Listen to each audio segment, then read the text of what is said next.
నేను బాగున్నామ్మా, మీరందరూ ఉన్నారు అమ్మా. నాకు చాలా సంతోషం అమ్మా, మిమ్మల్ని అందరినీ ఈ విధంగా కలుసుకోవటం, మీతో మాట్లాడటం, మిమ్మల్ని చూడటం నాకు చాలా సంతోషంగా ఉందమ్మా ఈరోజు.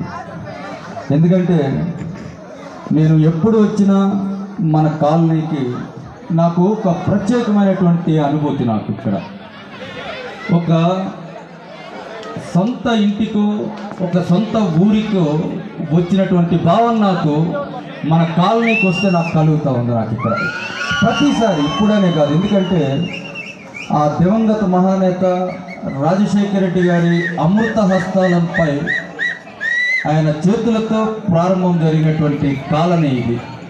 స్వయంగా ఆయన ఇక్కడికి వచ్చి ఆయన అమృత హస్తాలతో ప్రారంభం చేసినటువంటి కాలనీ అదొకటైతే, ఇదొక కారణం. అయితే ఎప్పుడు ఇక్కడికి వచ్చినా కూడా మీరందరూ కూడా ఇదే విధమైనటువంటి ప్రేమాభిమానాలు, అది నేను ఎన్నికల సమయంలో, అర్ధరాత్రి సమయంలో వచ్చినా, ఉదయం సమయంలో వచ్చిన, ఏ సమయంలో వచ్చినా కూడా మీరందరూ కూడా